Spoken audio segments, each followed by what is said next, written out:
Gros bouleversement cette semaine dans mon existence, Jonas. Vous savez, on vit tous des moments charnières dans la vie. Par exemple, mon regard sur le monde avait radicalement changé en 2017 lorsque j'ai appris que Slobodan Despot n'était en réalité pas marié à Oscar Freisinger. Non. Alors que moi, C'est j'y un avais Pax, cru. ça, c'est Voilà, un Pax. exactement. Eh ben, rebelote cette semaine puisque j'ai découvert qu'on m'avait menti pendant 25 ans de ma vie, puisque pendant ces 25 ans, j'ai été persuadé comme un gland que la Terre était ronde. Et puis, j'ai découvert les Flat Earthers. Alors, je vais plutôt les appeler les terre-plateurs pour éviter de me faire un claquage à la gencive.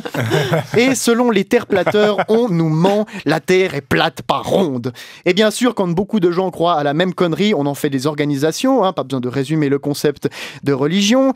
Et donc, née en 1956, la Flat Earth Society qui réunit tous les adeptes de cette étrange théorie. Et vous me direz, mais dans quel pays peut naître un tel mouvement, Alexis? Et personne ne sera étonné quand je répondrai que c'est dans le même pays qui a élu un agrippeur de chatte en guise de président, j'ai nommé les États-Unis. Et tel une hémorroïde, le mouvement des terre-plateurs a quitté son anus pour s'exporter en Europe. Et on a droit ces derniers temps aux premières conférences de la Flat Earth Society dans nos belles contrées. Enfin, je suis méchant avec les Américains, on n'a pas besoin d'importer leurs hémorroïdes, on est tout à fait capable de créer les nôtres. Par contre, je sens bien que le voyage depuis les États-Unis devait être sacrément éprouvant pour eux, parce que à chaque fois qu'ils regardaient par le hublot dans l'avion et qu'ils voyaient la rotondité de la Terre à 10 000 mètres d'altitude, on la voit, les mecs ils avaient des sueurs froides et qui se disaient non, c'est les fenêtres, ça déforme ce qu'il y a dehors, c'est normal, c'est pas rond. Alors a priori cette théorie peut sembler farfelue. Par exemple, vous me direz, oui mais alors, si la Terre est plate, alors qu'est-ce qui se passe quand on arrive au bout? Question légitime. Eh bien c'est une question à laquelle a répondu Darren Nesbitt, un terre-plateur convaincu lors d'une conférence donnée en Angleterre fin avril. Selon lui, accrochez-vous, il y a un effet Pac-Man. Effet Pac-Man donc, vous vous rappelez du jeu, quand vous arrivez au bout de l'écran, vous réapparaissez sur le bord de l'écran opposé. Ah oui. Eh bien pareil sur Terre, si vous allez trop à l'est, vous réapparaissez à l'ouest. Alors moi j'ai deux problèmes avec cette réponse. Pac-Man. D'une part, je viens ici en tant qu'humoriste et comment vous voulez faire mieux après ça, ce sera forcément moins bien qu'un type qui compare notre Terre à l'univers fictif d'une boule jaune qui avance pour bouffer des fantômes.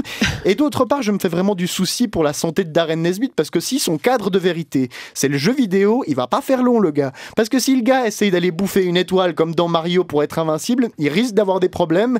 Mais bon, j'imagine que dans sa logique, il se dit que s'il meurt, il lui suffit d'attendre 30 secondes pour réapparaître à son dernier point de sauvegarde et ensuite il ressuscite, donc tout va bien pour lui. Et dans le même ordre d'idée, vous allez me dire, et la gravité dans tout ça? Bah oui, si la Terre est pas ronde, il n'y a pas de centre de gravité, etc. Eh ben, je vous répondrai très simplement que la gravité, avant que Newton ne la découvre en 1762, ça n'existait pas. Et si vous voulez une preuve irréfutable, alors je vous en donne une avec plaisir. Micheline Calmiret, qui, il faut le savoir, n'avait que 23 ans en 1762, avait une coupe de cheveux, mais alors impeccable à ce moment-là. Et là, Newton invente la gravité et hop, tout ce magnifique assemblage capillaire se casse la gueule et ça donne le désastre qu'on connaît aujourd'hui.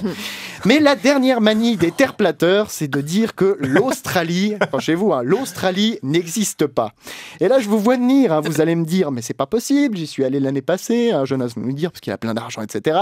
Mais non, détrompez-vous, vous n'y êtes pas vraiment allé, Jonas. Vous avez en réalité été débarqué en Amérique du Sud où des acteurs ont été payés pour vous faire croire qu'ils étaient australiens. Alors, on ne nous donne pas d'explication concernant les kangourous, par contre. Selon moi, c'était en réalité des renards qu'on a engraissés, à qui on a filé de la coke pour qu'ils sautent dans tous les sens. Alors, moi, je reconnais volontiers que c'est attirant d'imaginer qu'un pan entier de territoire n'existe pas vraiment. Moi-même, j'ai longtemps voulu croire qu'Yverdon n'existait pas vraiment. Mais là, c'est difficile de faire tenir votre théorie du complot, parce que même si vous payez des gens très très très très cher, ils n'iront pas vivre à Yverdon. Mais moi, en dépit de toutes ces preuves accablantes, j'ai un gros problème avec la théorie de la Terre plate. Mon problème, c'est pourquoi ? Qu'est-ce que ça vous amène de penser qu'on vous fait croire que la Terre est ronde et pas plate? Vous voyez, moi, si on arrive avec une autre théorie du style, je sais pas, Appenzell Road intérieur domine le monde. Bon, alors je vais trouver ça con, d'accord, mais au moins ça permet de dire qu'on est effectivement dominé par des forces secrètes. Mais franchement, ça vous amène quoi de penser qu'on vous fait faire croire que la Terre est ronde alors qu'elle est plate? Et sérieusement, si des entités gouvernementales secrètes avaient le pouvoir de nous faire croire n'importe quoi, vous pensez vraiment qu'elles iraient se faire caguer à vous faire croire que la Terre est ronde alors qu'elle pourrait passer leur temps beaucoup plus utilement en inventant des complots beaucoup plus subtils, comme par exemple, je sais pas moi, l'économie libérale profite aussi aux plus pauvres, ou alors le Parti socialiste suisse mène une politique de gauche. Je sais pas moi, les possibilités sont multiples, hein. Donc moi, en ce qui me concerne, je n'adhère pas à cette théorie, voilà. Par contre, j'invite tous les auditeurs à venir consulter mon blog intitulé Jonas Schneider et Nicolas Youtzet ne sont qu'une seule et même personne à l'adresse schneiderisyoutset.overblog.com. Partagez la vérité, c'est très important.